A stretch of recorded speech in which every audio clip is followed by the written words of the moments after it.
Namo tassa bhagavato arahato samma sambuddhassa.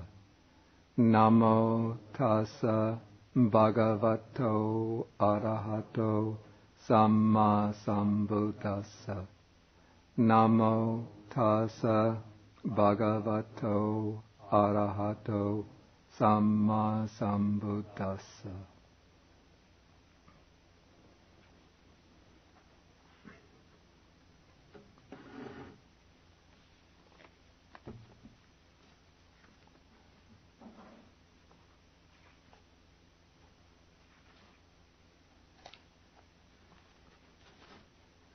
Does everybody have a copy of the tables, the charts?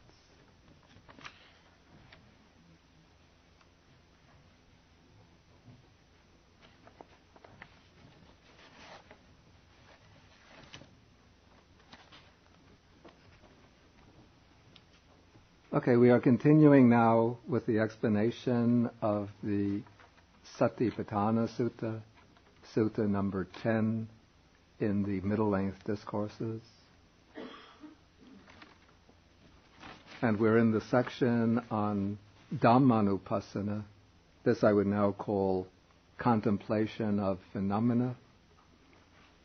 And last time, this was 2 weeks ago, I explained what I would call the general pattern that underlies the section on Dhammanupassana, the structure, what we might consider the progressive structure of this particular series of meditative exercises.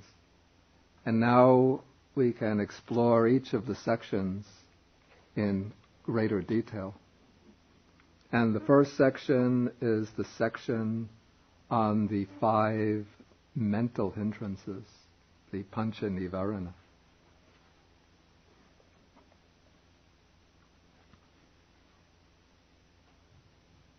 Okay, and so the text, we're now on page 151 in paragraph 36 of the text. And how, bhikkhus, does a bhikkhu abide contemplating, here I'll use the newer translation, contemplating phenomena as phenomena. Here, a bhikkhu abides contemplating phenomena as phenomena in place of mind objects, in terms of the 5 hindrances. Okay, so now the new question comes. And how does a bhikkhu abide contemplating phenomena as phenomena in terms of the 5 hindrances? Here, there being sensual desire in him, or when there is sensual desire in him, a bhikkhu understands there is sensual desire in me. Or there being no sensual desire in him, that is, when there is no sensual desire in him, he understands there is no sensual desire in me. And he also understands how there comes to be the arising of unarisen sensual desire, and how there comes to be the abandoning of arisen sensual desire, and how there comes to be the future non-arising of abandoned sensual desire. Then the same pattern is repeated with each of the other 4 hindrances. When there is ill will in him, when there is sloth and torpor, now I would call this dullness and drowsiness in him, when there is restlessness and remorse in him, when there is doubt in him, a bhikkhu understands there is doubt in me, or when there is no doubt in him, he understands there is no doubt in me. And he understands how there comes to be the arising of unarisen doubt, and how there comes to be the abandoning of arisen doubt, and how there comes to be the future non-arising of abandoned doubt. Okay, so in the contemplation of phenomena or mind objects, the Buddha first takes those particular mental phenomena that constitute the main obstacles to meditative progress. And these, of the many phenomena, many unwholesome mental states, the Buddha has set up one particular set or scheme which he calls the 5 hindrances, 5 obstacles. And here he makes these the objects of contemplation first, because these are the qualities or states that have to be cleared away or overcome in order to enter upon further progress both in developing concentration or samadhi and developing prajna, wisdom. And now what is particularly interesting and important is that usually we think that these unwholesome mental states are merely obstacles to meditative progress. And when they come up in the course of meditation, we feel that they are being simply impediments, that they're frustrating us, blocking our progress. And then we think, sometimes we get discouraged and think we don't have sufficient accumulations of merit from past lives for doing meditation. We don't have sufficient wholesome roots for doing meditation. And so we think maybe we have to give up meditation in this life and just do good deeds in order to get merit so that we can practice in a future life. But in fact, except for those who have really practiced very diligently over many lives, we all have these problems with mental impediments, mental hindrances. What the Buddha has done is to set up a system of meditation that can use these obstructive mental states and make them objects of contemplation that can actually become part of the soil of understanding, the soil for the development of insight, understanding, or wisdom. This is somewhat like compare this when we finish eating meals, we have the leftover garbage, eggshells, orange rinds, leftover bits of food that we don't want to eat. Usually we just throw it into the garbage can and throw it away. But we could take this leftover bits of food, cores of fruit, bits of bread and so on, and we make a compost heap, and then we can use it as soil for the garden, and it will help the growth of the flowers and bushes and plants, trees that we're trying to grow.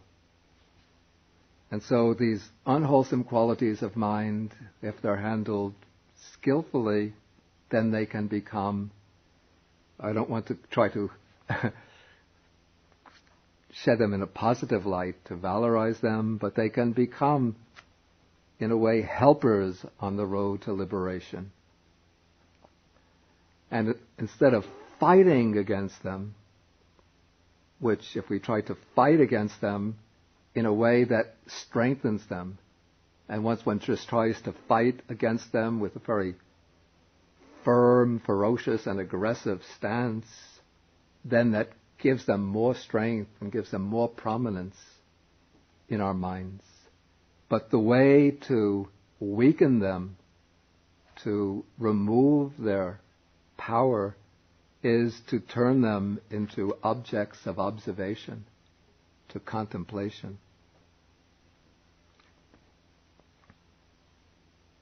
And so we have in this contemplation of the 5 hindrances, we can actually divide it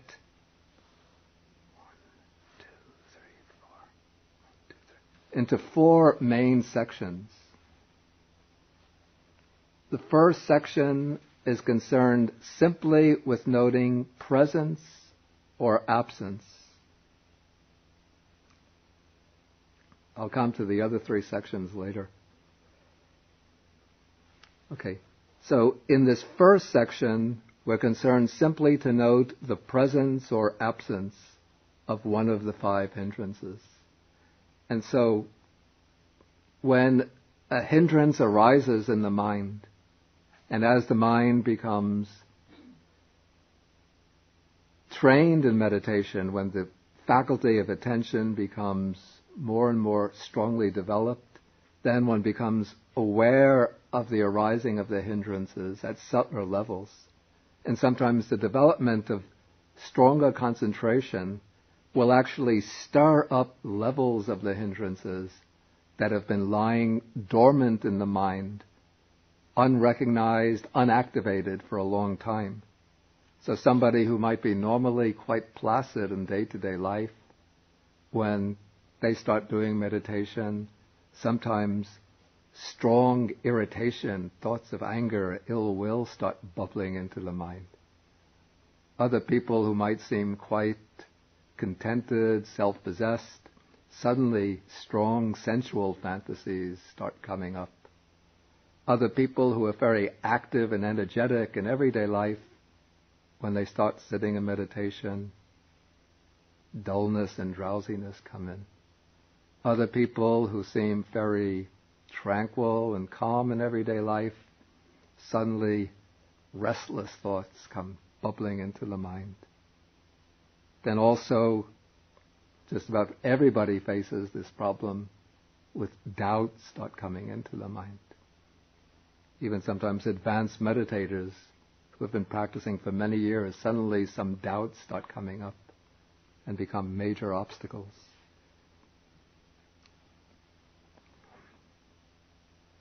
Okay, so when one of these hindrances comes up into the mind, one way to deal with it is simply to note it and to turn it into an object of observation. So instead of letting it, when one is not mindful of the hindrance, it is standing in the back of the mind, we might say, propelling the mind from behind. It's like an engine of the car. Well, the engine of the car is in the front of the car. It's like the boat, the motorboat has the engine in the back. So it's like the motor of the motorboat, which is in the back and is propelling it forward. And so when we're not mindful of this particular hindrance, then it's in the background of the mind, in the back of the mind, pushing it forward.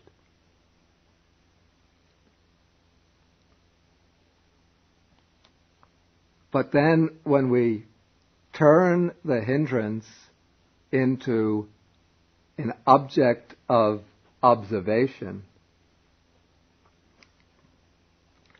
and just note the presence of this particular hindrance, first simply becoming aware that this hindrance has arisen, then the first procedure is just to note the presence of the hindrance.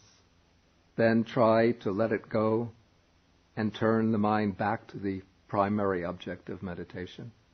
For example, if one has made mindfulness of breathing the primary object, then one will turn the attention back to the breath. If one is observing rising and falling, one turns of the abdomen, then one turns the attention back to rising and falling. If one is observing sensations in the body, then one turns the attention back to the sensations. But if this hindrance keeps on repeatedly coming back into the mind, so that one can no longer focus upon the primary object, then one just lets the primary object go and just makes that hindrance an object of observation.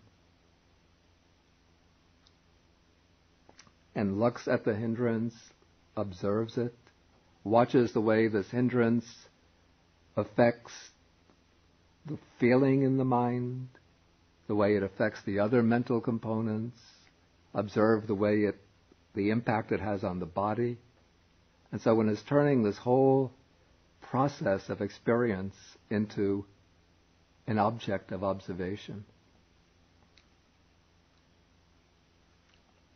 One will see how the hindrance, this particular state, whether sensual desire, ill will, how it arises and then it subsides. Sometimes it arises, subsides. Sometimes it comes in spurts of thoughts very quickly. Other times it becomes very slow.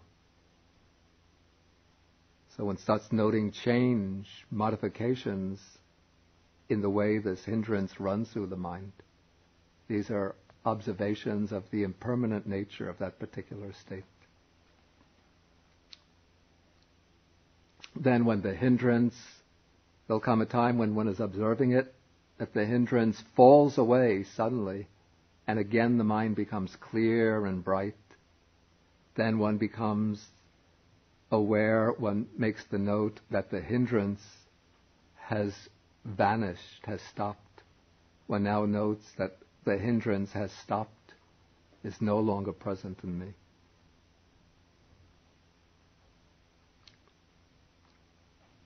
In that case, one is understanding there is no sensual desire in me, or there is no ill will in me. Whichever hindrance has been present, has been disturbing the mind, when it is gone and remains gone for some time, then one becomes aware that it is gone.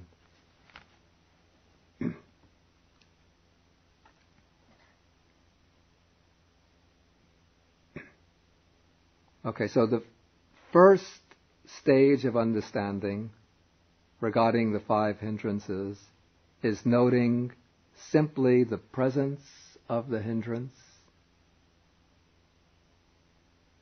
And then when the hindrance has vanished, gone away, noting the absence of that hindrance. Then we come to the second level of understanding, the second level of the 4. This is, he also understands how there comes to be the arising of the unarisen hindrance, whether it's sensual desire or so on. I might as well just go through the 4 levels and then we'll come to treat them in detail. Okay, so the second level of understanding is understanding how there comes to be the arising of the hindrance while it has not yet arisen. The third level of understanding is understanding how there comes to be the abandoning of the arisen hindrance. And the 4th level is understanding how there comes to be the future non-arising of the abandoned hindrance. That is how that hindrance, when it's abandoned, is cut off so that it can no longer arise in the future.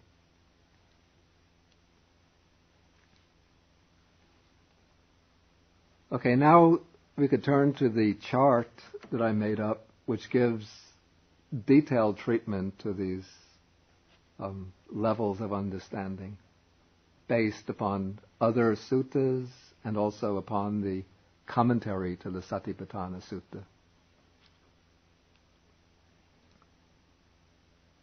Okay, for the hindrance of sensual desire, we have the question, how the unarisen sensual desire arises.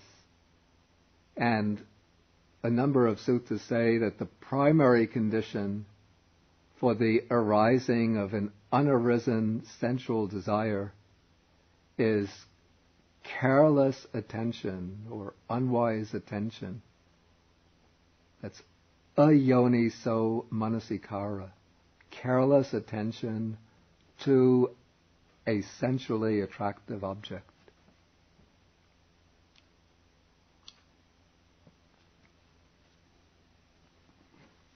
And so there are objects, visible forms, beautiful sounds, pleasant scents, delicious tastes,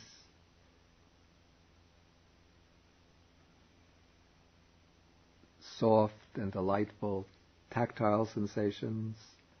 And the mind has first a lot of accumulated memories of these experiences, and also one comes across repeated contacts with them in the course of day-to-day life. And so either memories come up that are stored deep in the unconscious, they come up in the form of mental images, recollections, memories, or else they come encounters with these objects in the course of day-to-day life. And if one attends to them carelessly, then one fixes upon the attractive appearance of the object. This is called the subha nimitta, the beautiful or attractive appearance. And that becomes the trigger that instigates or initiates the arising of sensual desire.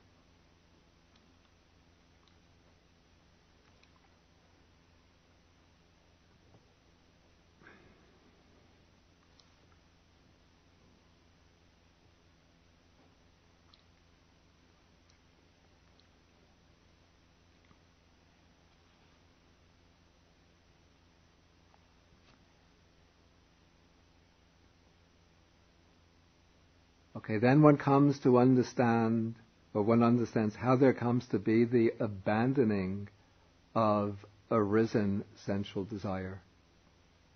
Okay, the sutta,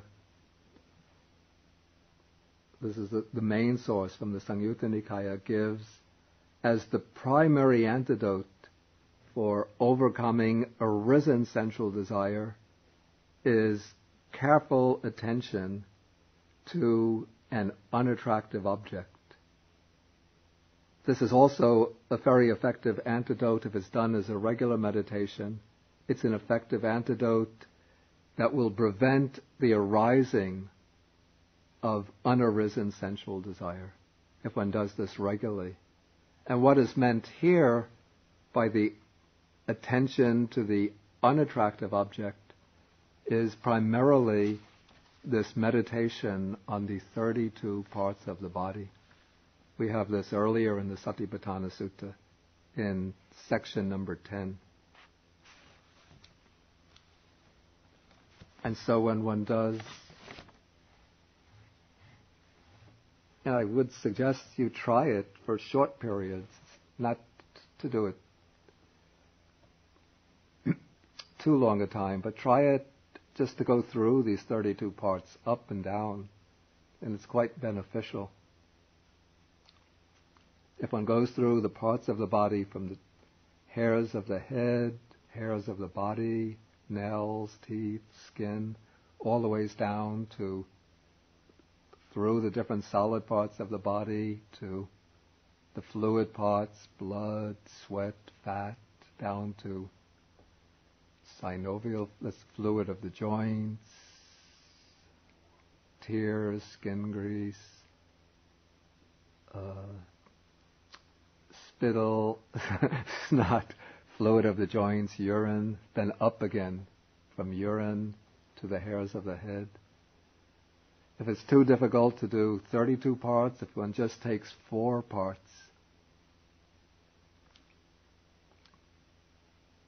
skin, flesh, bones, and blood, it just reflects on them that this body is made up of these parts, then that will set in motion in the mind a counteractive force to the attractive force of sensually enticing objects. Then when one builds up a certain momentum through the repeated practice of this meditation, then when sensual desire arises, then one just turns the mind to this consideration of the unattractive nature of the body. when one is doing the Satipatthana meditation, I would say the first approach to take to dealing with, say, sensual desire, when it arises, not to use the reflection on the unattractive object immediately, but just to make the note, the observation, sensual desire has arisen, and try to bring the mind back to the primary object. If sensual desire insists on remaining, then try to observe the sensual desire, make it an object in the mind. If that is not effective, then use the attention to the unattractive object. And then if one sees that one has a persisting problem with sensual desire, in order to weaken it gradually, one can devote time to this meditation on the unattractive nature of the body.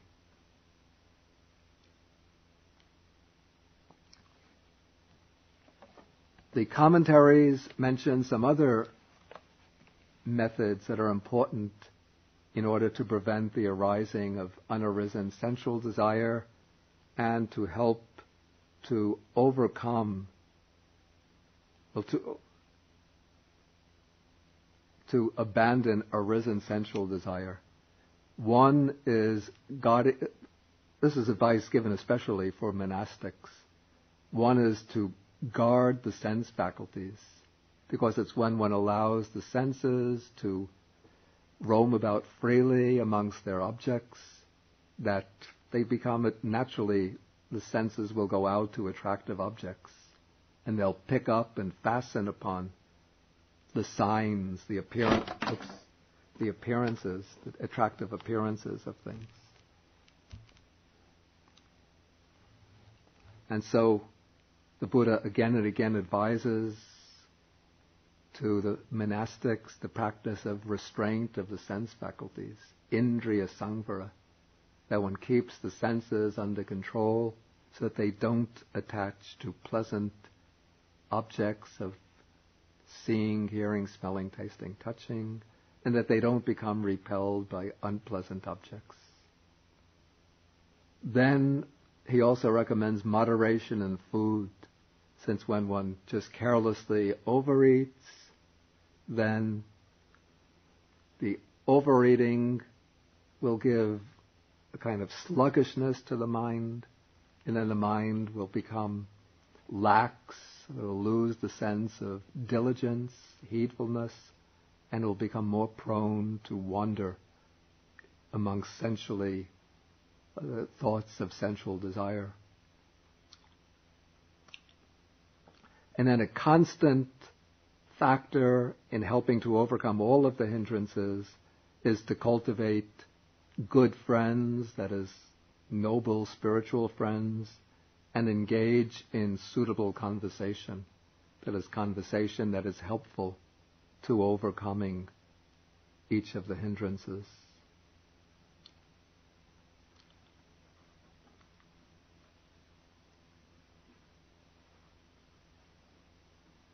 Then in some of the suttas, similes are given which illustrate the effect of these hindrances on the mind. We have two sets of similes. One of them compares each of the 5 similes to the effect of some extraneous element upon a body of water. The idea here is the reason why somebody cannot see their reflection accurately in a body of water. In one case, this body of water, it might be water in a cup or a bowl, is mixed with different colored paints and dyes. And so when you have different colored paints and dyes in the water, you look at your face comes the same color as the dyes and paints. So if you have a mixture of red, blue, yellow paint, then you look at your face, and your face is red, blue, yellow, green. Not the way it really is. Then another set of similes compares the 5 hindrances to different types of, call these calamities or undesirable conditions. And sensual desire is compared to being in debt. It's the sense of bondage, like somebody who is in the grip of sensual desire is no longer his own master, but wherever he goes, he always has the creditor sort of breathing down his back, seeking after him. Pay back my debt, pay back my debt. He can never go any place without being always afraid, always at the beck and call of the creditor. He's not able to do anything that he wants, but he's under the control of the creditor. And so when one is in the grip of sensual desire, one doesn't have the freedom to do what one wants, or one is always in bondage to one's own desires.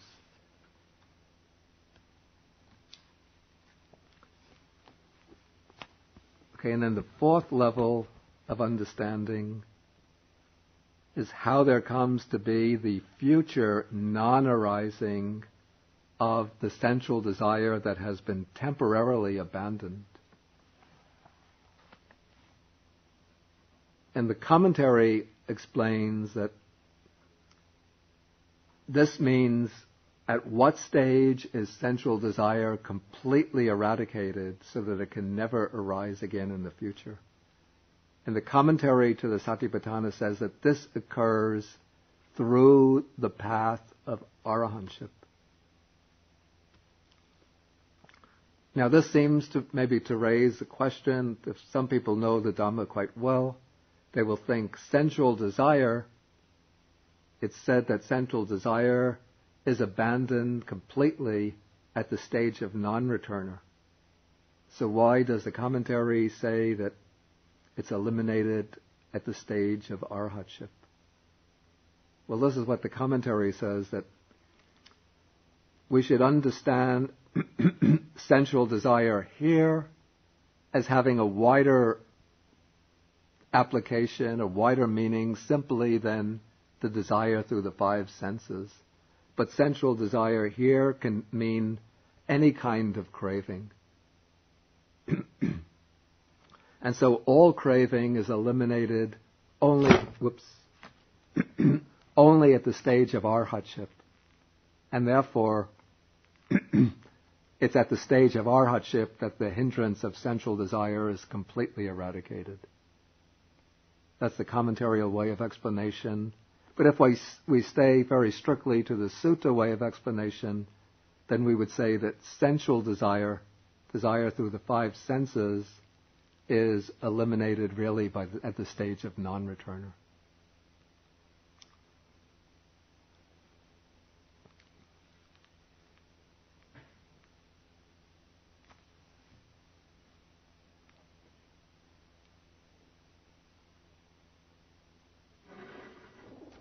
Is there any question about this?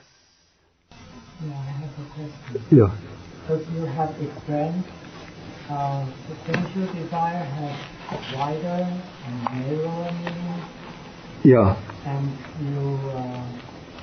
primary condition, primary antidote is in the narrower condition. Yeah. And this classification is according to the sutta. This classification of the primary condition, primary antidote, this is according to the sutta. But also the commentary accepts this too, because the commentary explains, when it's commenting on the Satipatthana Sutta, it says, what is the primary condition for the arising of sensual desire? Then it will quote the sutta and say the primary condition is careless attention to an attractive object. And what is the primary way of eliminating the sensual desire? It is careful attention to an unattractive object, and then meditation, learning the meditation. It's learning and practicing the meditation on the unattractive object. So it seems the commentary really treats sensual desire pretty much in the narrow sense as desire for the sensually attractive sense objects of the five senses, all the ways only up to that question, where is sensual desire? How is it completely eradicated? when it comes to that question, it seems to broaden the range of sensual desire to include every type of craving. And then it says, sensual desire is eradicated only at the stage of, only by the path of arhatship. It's a little bit inconsistent. My sensual desire is desire of five senses. Why is sensual desire desire for the five sense objects? Because sensual desire, the Pali name for it is kama chanda. Okay, that means kama chanda. It would be, we have an expression, kama guna. Kama guna means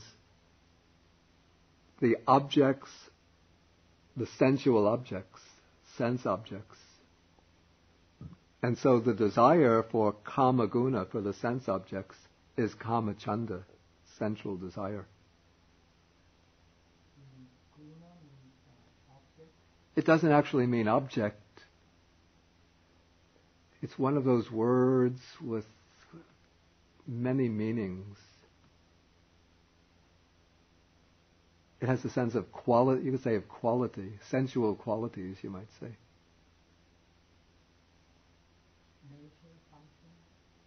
Even nature, you could say, not so much function, nature is okay.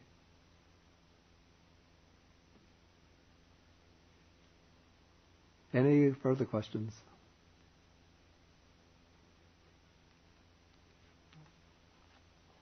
Yes, Peter?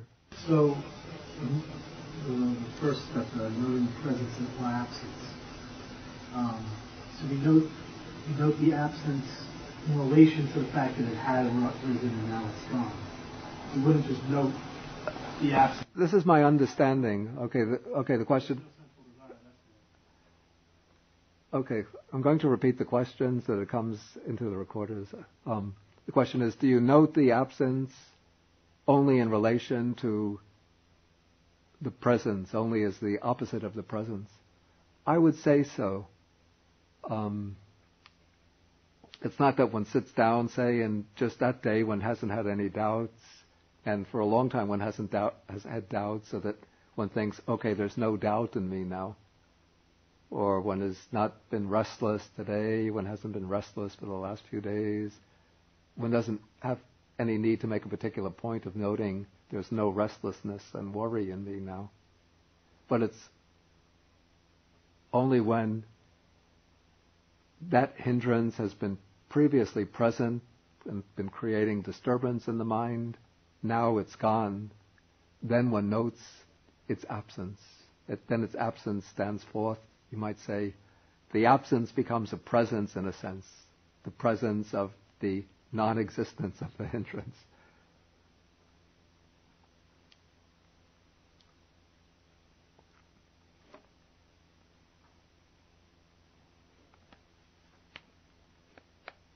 Okay, let me go on to the next hindrance, the hindrance of ill will.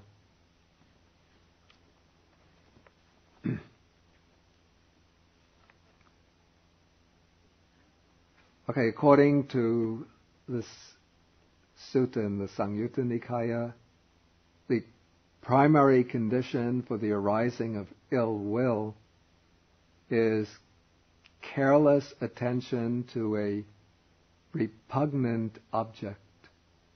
And ill will, this would be primarily, the word ill will, vyapada, generally implies ill will towards persons. So there can be ill will towards persons and ill will towards inanimate objects.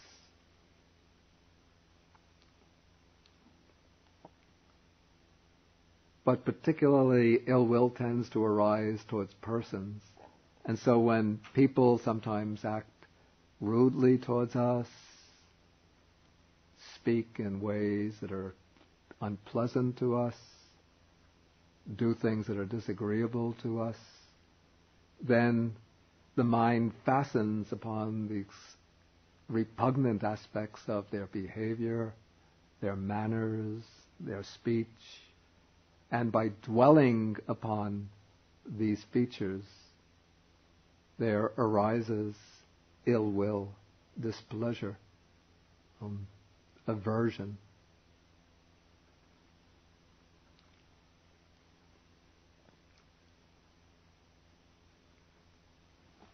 And so when ill will arises initially, again, I would say that the primary way to handle it is simply to become aware there is ill will in me. If it is persisting for some time, one goes on simply turning the ill will into an object, watches, observes the way it affects the mind, not fighting against it, but just watching it. And by putting it out in front, again it starts to lose its power until it becomes just almost a powerless actor, which soon gets bored playing this futile role, and then it withdraws from the stage. But if the ill will becomes something which persists and which arises regularly, particularly when the ill will arises regularly, then that's an indicator that the ill will is not arising from the external world, but it's arising from our own character. And it's just other people, the things they do, the things they say. Those are just, call it trigger points for this inherent disposition in our character towards ill will. Then one has to weaken that tendency, weaken and try to overcome it by using a deliberate strategy. And so that primary antidote, that primary strategy to overcome ill will is the development of or practice of the meditation on loving kindness, the metta bhavana, the practice of loving kindness, zibei.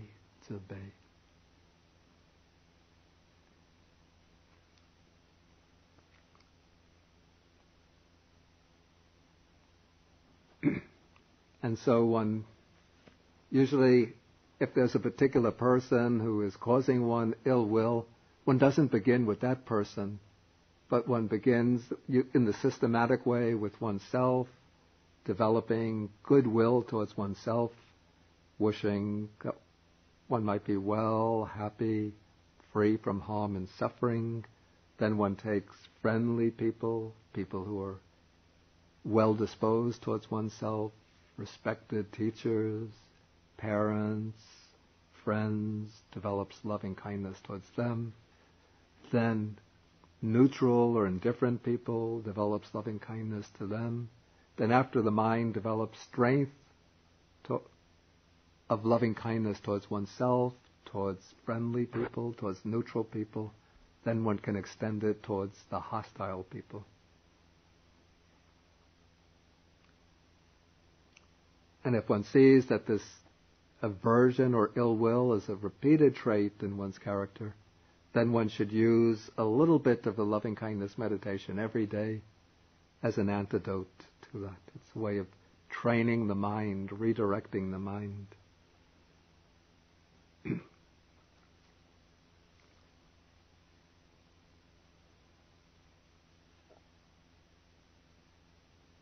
Then when ill will, if it arises towards inanimate objects or towards external conditions, not towards a person, then we don't describe any kind of malevolent intent to external conditions. Unless we're completely paranoid, then we do. But normally we don't. Then the way to overcome this ill will towards external conditions, inanimate objects that might be displeasing us, is to do the meditation on the elements. We just consider, even just doing reflection on the elements, we consider that these disturbing conditions are just combinations of the four great elements arisen through dependent origination, through the law of conditionality. There are conditions which bring them into existence. They're sustained by conditions. When the conditions change, they'll vanish. If one does reflection in this way, then that ill will subside.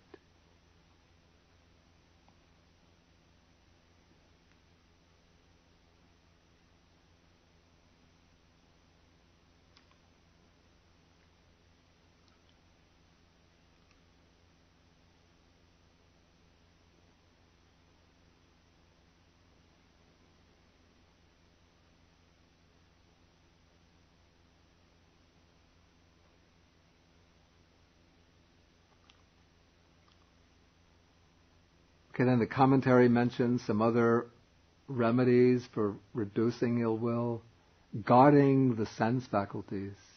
That is because the sense faculties become attached to go out to note not only things that are sensually attractive, but also if you just observe your mind, sometimes when there are things that are particularly annoying or irritating, you'll see how the senses go out to observe those things that are annoying.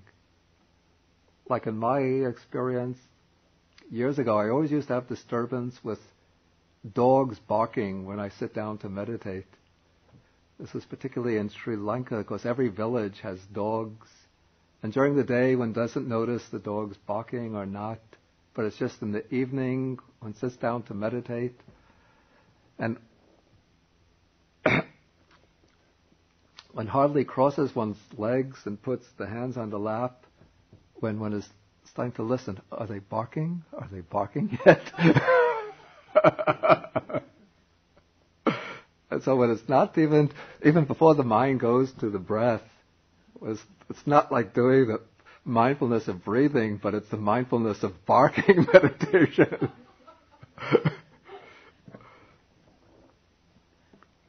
So one sits there, and then maybe there's 10 seconds that no barking sound. Okay, they're not barking tonight. Then one thinks, what a relief, no barking tonight. I could just go to my breath. In, out, in, woof. Out, in, woof, woof, woof. There they go.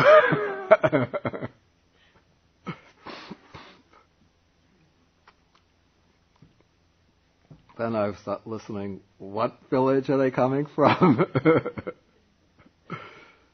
Tomorrow morning, I'm going to go to that village and tell the people they have to tell their dogs to stop barking.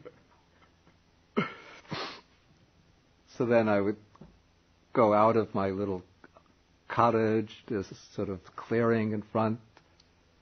I'd be listening. Is the barking coming from this direction, that direction? And it seems like once you go out to start listening, what direction is the barking coming from? I don't think it's like this in America, but in South Asia, Southeast Asia, once one dog starts barking, it's sort of like one dog barking will set off the dogs barking in village B. When the dogs in village B start barking, the dogs in village C will start barking until it turns into a whole ocean of dogs barking and barking and barking till, through the whole meditation period, then, my 45 minutes or hour is up. Uncross the legs, and you know what happens? All the barking stops.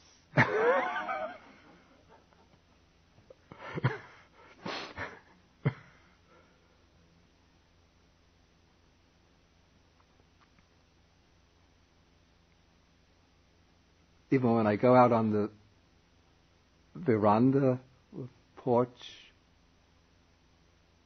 to listen, where is the barking coming from? Very often, all the barking stops. Even though the dogs are a quarter of a mile away, they don't have any idea that I'm coming out. But this is the way the senses are always going out, until finally I learn just not to pay any attention to the barking. I think Ajahn Chah said, It's not the sound that is disturbing your mind. It's your mind that is disturbing the sound.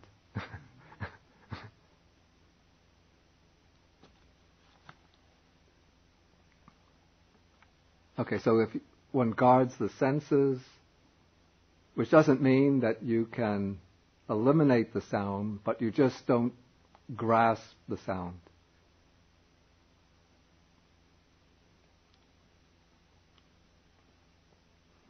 Then the sound will go on, it will continue, but it won't disturb the mind. Then also they recommend moderation in food. I'm wondering if I made a mistake there, because I don't see that as a particular obstacle to a particular condition for ill will.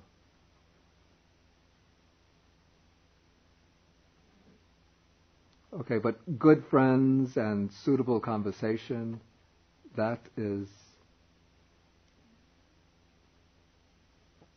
are also helpful for overcoming ill will. If one is disposed to ill will, if one has good friends, they will help one, give one advice. They'll do conversation, one gets instruction on how to overcome ill will. Then the similes, the simile about water compares ill will to boiling water. Because when the mind is angry, upset, it's just like bubbles are coming repeatedly through the water.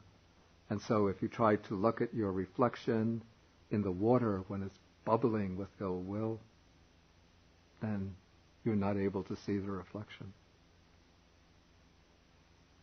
And also, the other set of similes compare ill will to having a severe illness. Because when a person has a severe illness, this is the way the simile is developed, that whatever they whatever the friends give the ill person, nothing agrees with him. Whatever they give him to eat, he tries to eat any food, but no appetite. They give him delicious drinks, but whatever he sips on, none of it appeals to his taste. And so when one has ill will, then everything becomes disagreeable to one. If you go to look at, people take you to see beautiful scenery, you look at it, nothing is pleasant. They play beautiful music for you, and it just sounds like noise.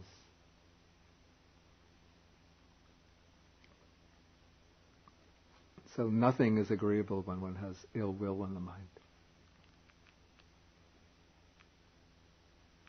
Okay, and then the stage where ill will is eliminated completely, how it's eradicated at the stage of the path of the non-returner. That is how there comes to be the future non-arising of abandoned ill will.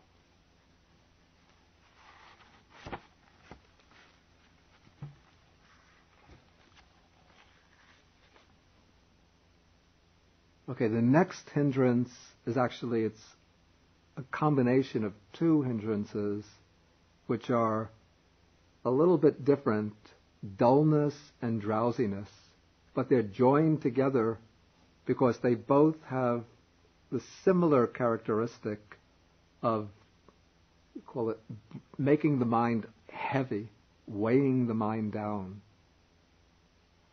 okay, of making the mind stiff and unwieldy.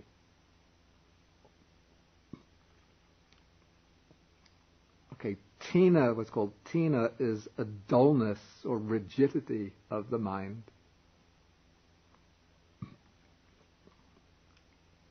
And midda is drowsiness. Not the ordinary, it's not natural sleepiness that comes when one's proper bedtime arrives,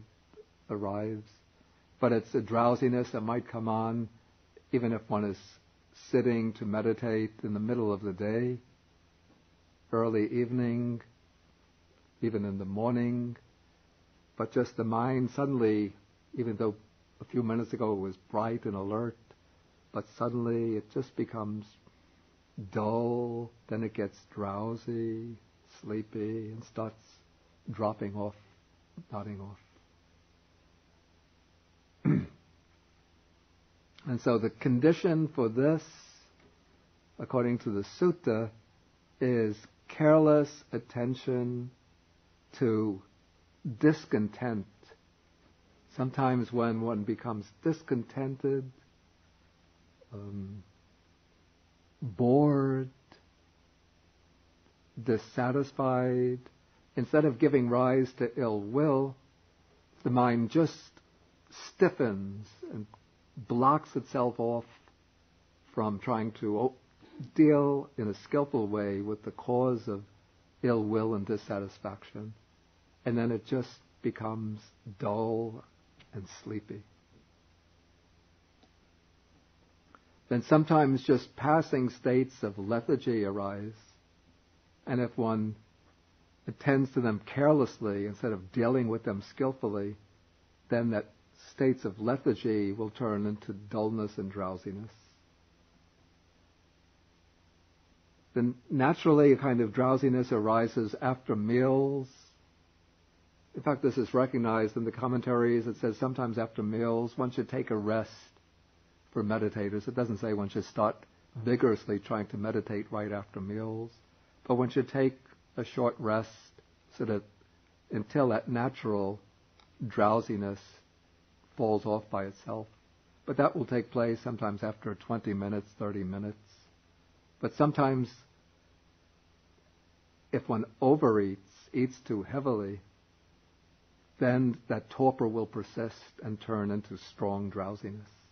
That's why one has to practice moderation in eating.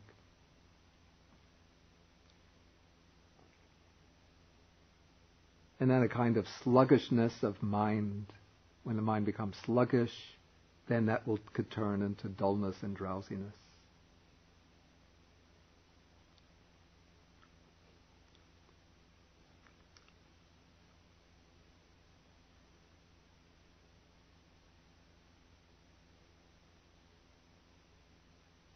Okay, then the primary antidote to dullness and drowsiness is careful attention to, there are we're called three elements of energy. One is called the arousing of effort, aramba dhatu. This is the stage where one is simply arousing or instigating energy. Then the middle stage is the stage where one is persisting in one's effort. And then the third stage is, I call it the stage of vigorous effort, where that effort has picked up strength and momentum, is continuing undaunted, uninterrupted.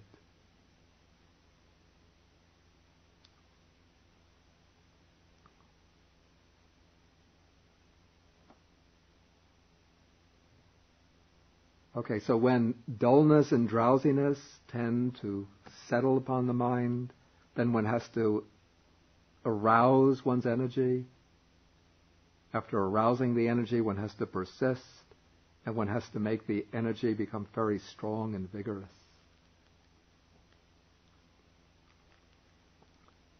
Some other remedies recommended in the commentaries. One is moderation in food. Of course, if one takes excess food, then the food becomes heavy in the stomach. It brings the blood down to the stomach, and the mind becomes sleepy, dull, and drowsy. Another way to overcome dullness and drowsiness is to change the postures, particularly if one has been doing the sitting meditation and dullness and drowsiness settle upon the mind, then it is recommended that one leaves aside the sitting meditation and one does a kind of rapid walking meditation, not the very slow walking meditation, but either rapidly or at a moderate pace. And that will help to dispel that drowsiness.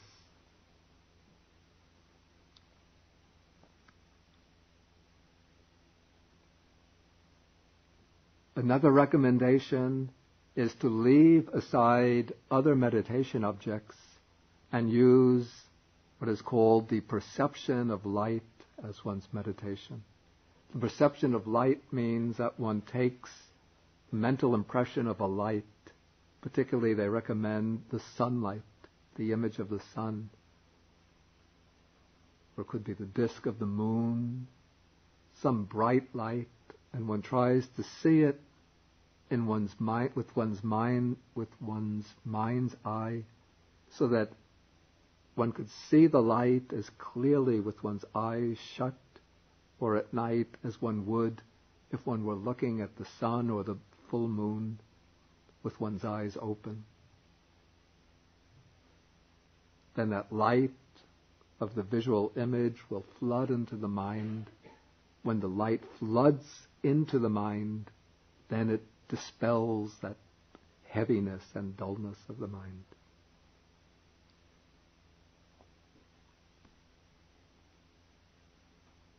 Then going out into the open air, if one has been staying in the indoors, going out into the open, especially if there's like a cool breeze blowing, that will help to refreshen the body.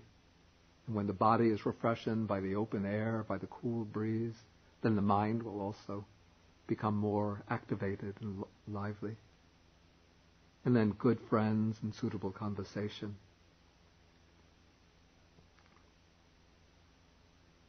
Then the similes given in the commentaries, the similes given in the suttas, for dullness and drowsiness, for the water simile, they give the simile of a body of water, or even water in a bowl, which has been overgrown by algae and water plants like moss. When you have the water covered with algae, moss, then when you look into the water, you can see your reflection very clearly because of all of the plants growing there. And then the similes that come from the other set of similes, dullness and drowsiness is like imprisonment. When you're imprisoned, you're in a very narrow space, in a cell, but with your hands and feet tied up in bonds. You can't move at all. Can't move about freely. And so when the mind is overwhelmed by dullness and drowsiness, it's just cramped in and it's not able to go anywhere, not able to do anything very effectively. It's a very heavy, obstructive state.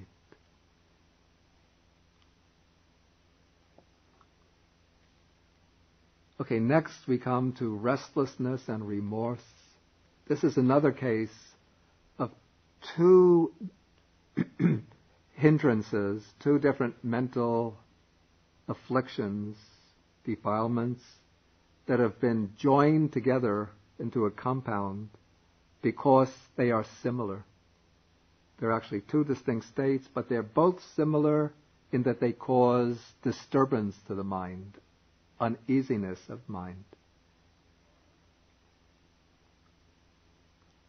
Uddhacca is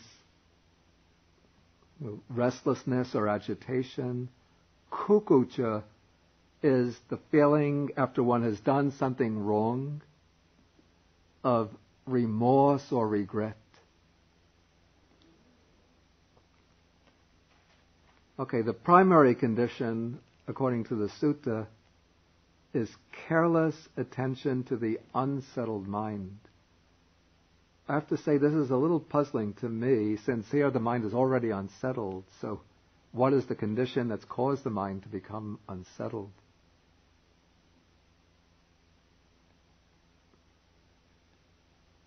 And there are many things that can cause the mind to become unsettled.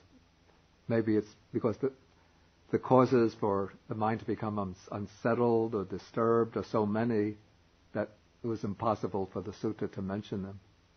But whatever the cause might be, if one attends carelessly to the unsettled mind and doesn't deal with it skillfully, then the unsettled mind the unsettledness of mind will just grow and become more and more obstructive till it becomes full-fledged restlessness and remorse. And so the antidote is giving careful attention to peace of mind. And what this really means is giving careful attention to a meditation subject that helps the mind settle down and become peaceful. Particularly, the commentaries recommend mindfulness of breathing. But one could take any meditation subject that brings peace to one's own mind. It could be the recollection of the Buddha, qualities of the Buddha, or just meditation on empty space, open space, or just even a meditation on a beautiful scene that makes the mind become very serene, for example, like a country scene, spacious mountains and rivers, something that helps the mind settle down and become calm.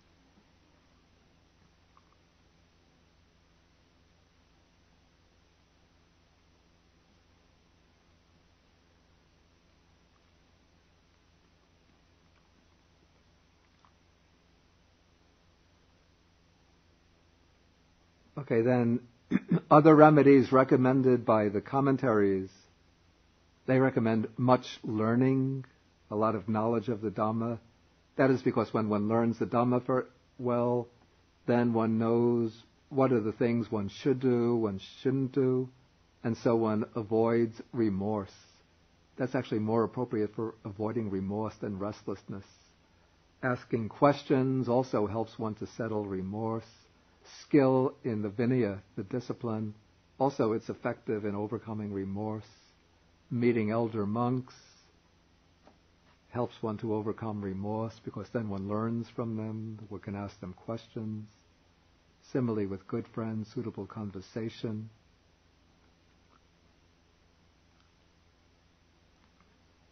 The similes, the simile of water, for restlessness and worry, it's water which has been stirred by a wind into little wavelets so that one can't see one's reflection.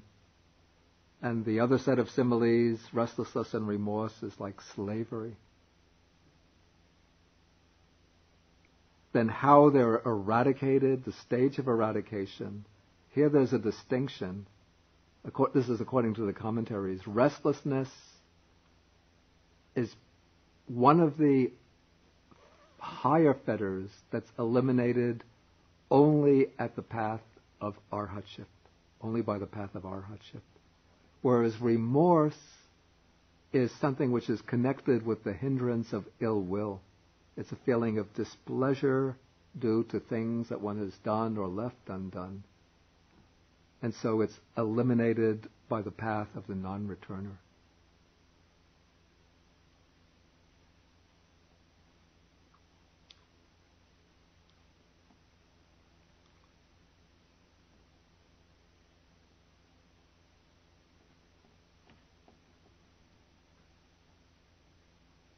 Okay, then finally we come to the hindrance of doubt.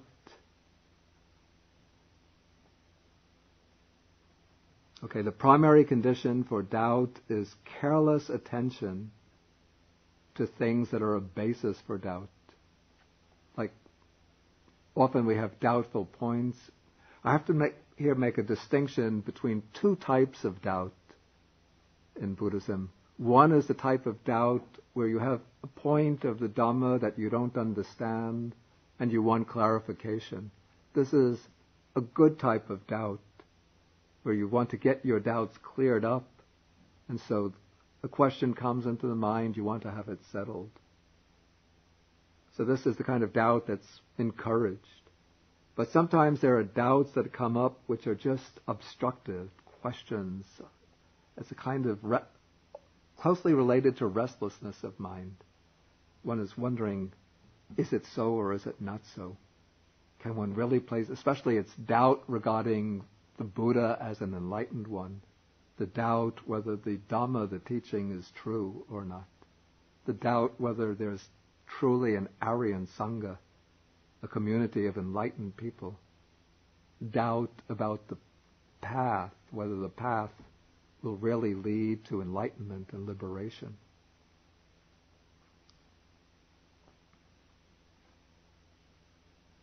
Okay, so these questions arise in the mind which are a basis for doubt. And if one just thinks when the questions arise, okay, when I meet somebody who knows, I will ask these questions, then one is dealing with the doubt skillfully. But if one doesn't deal with the doubt in this way, but one just continually wavers back and forth, is it this way, is it that way, and just struggles and wrestles with these questions and doubts, then the doubt becomes an obstacle to progress. In that way, this careless attention to things that are a basis for doubt is a primary condition for doubt. And according to the sutta, the primary antidote is careful attention to contrasting mental qualities. So here, the doubt, the primary example of doubt that's given is doubt about what is wholesome, what is unwholesome, what is skillful, what is unskillful, what is beneficial, what is harmful. So if one attends carefully to these different mental qualities, then one will come to understand that, for example, greed, hatred, delusion are unwholesome, unskillful, harmful mental states. Generosity, loving kindness, wisdom are wholesome, beneficial, skillful mental states.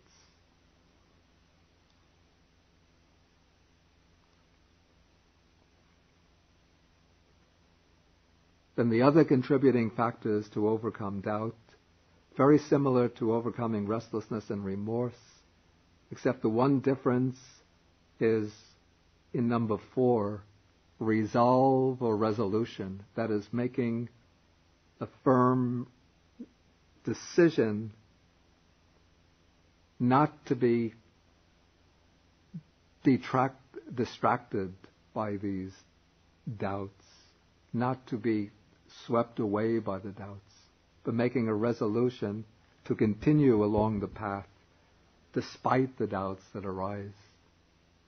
So remaining, you could say, firm in one's determination.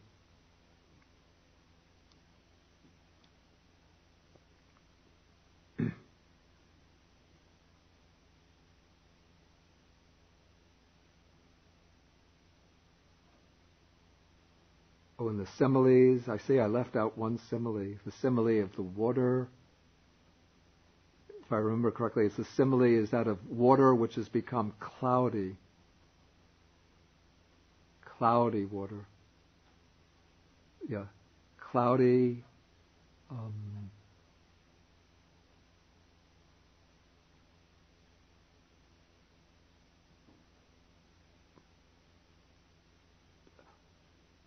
The water has become cloudy, dark inside the water so that you can't see your reflection in the water.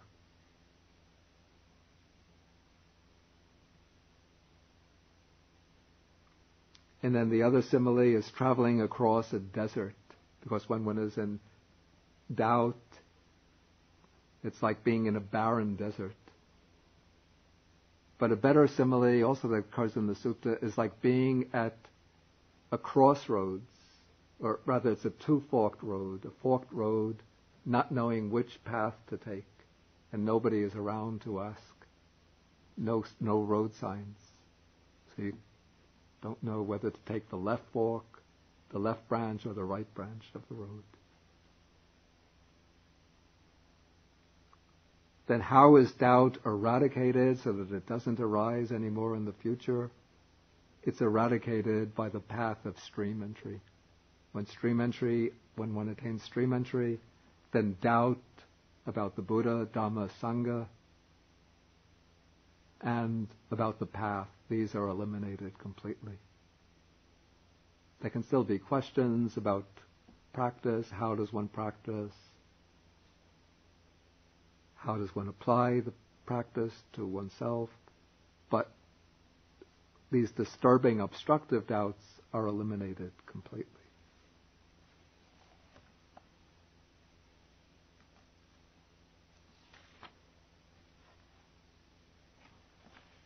Okay, so this takes care of the 5 hindrances.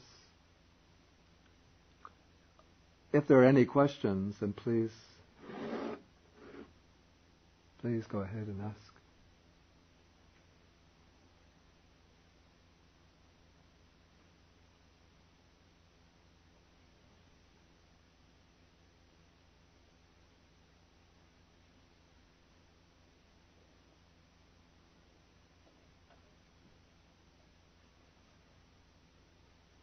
No questions?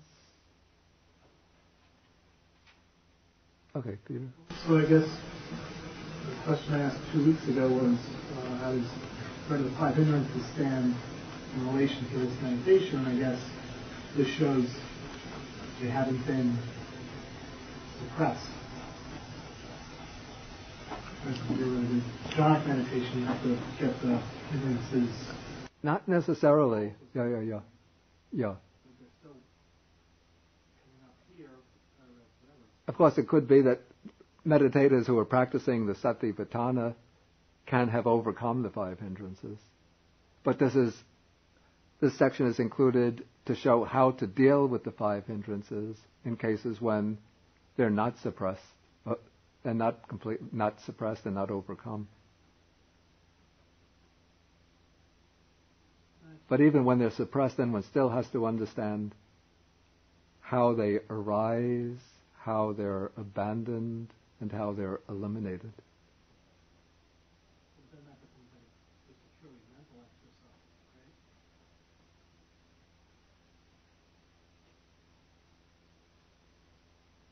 right? When it's not seeing in one's own experience how they're overcome. Yeah.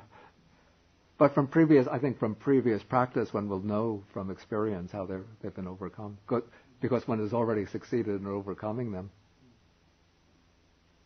I couldn't find in my notes, but did you say that these 4 sections, the 4 foundations, are practiced in order? The 4 foundations of mindfulness. No, I would have said that they're not necessarily practiced in order. What I said would be that one can use any of the 4 foundations of mindfulness as a primary basis, but generally within most systems of meditation, a contemplation in the body, one of the body contemplations is taken as primary, because the body is the grossest object, easiest to observe.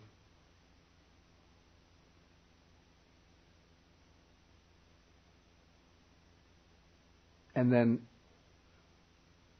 one will use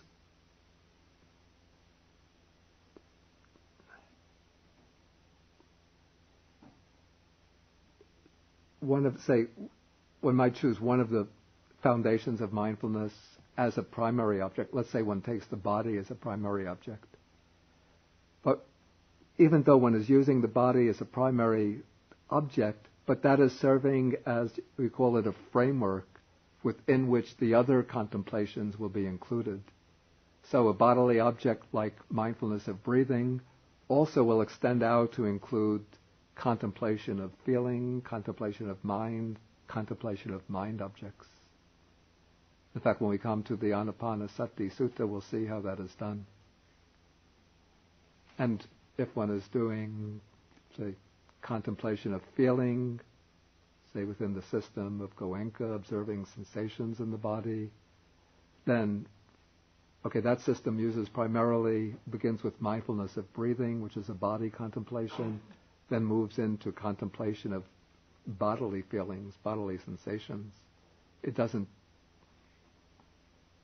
give much attention to contemplation of mind objects. But they're sort of included implicitly, since one will naturally become aware of one's state of mind in the course of contemplation, and one will encounter things like the 5 hindrances, the 7 factors of enlightenment.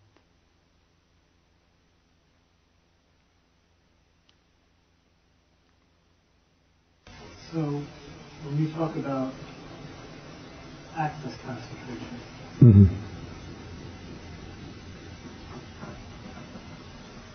you would say that that's not something that's necessary for Satipatthana.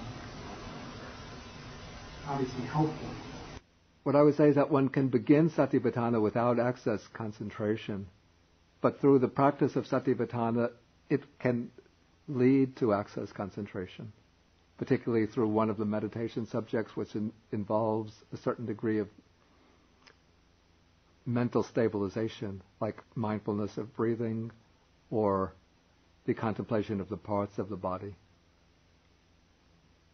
The contemplation of feelings, states of mind, those contemplations don't involve enough fixing of the mind on one object to be able to lead to access concentration.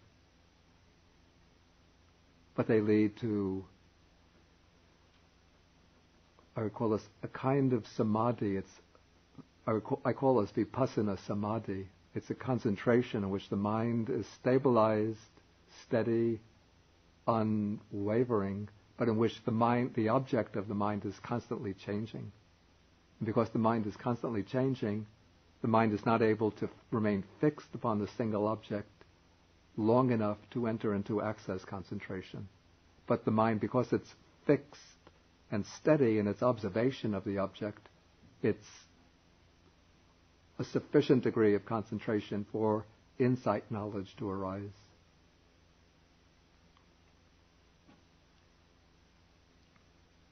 Okay, I think we're running over time, so we'll stop now and share the merits.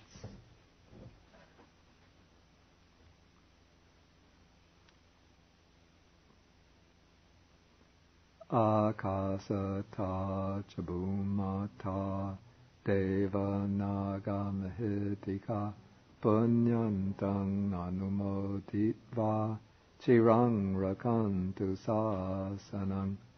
Akasata chabumata deva naga mahitika punyantang anumoditva chirang rakantu desanang.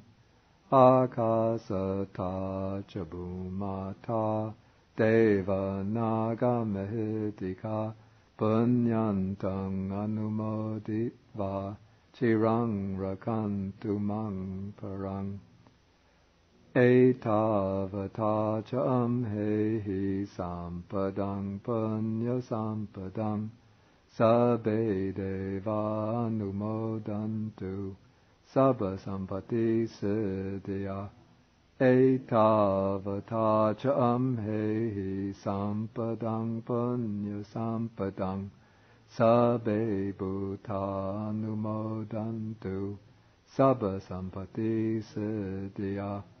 Etavata cha amhehi sampadang punya sampadang sabbe satanumodantu sabba sampati siddhya.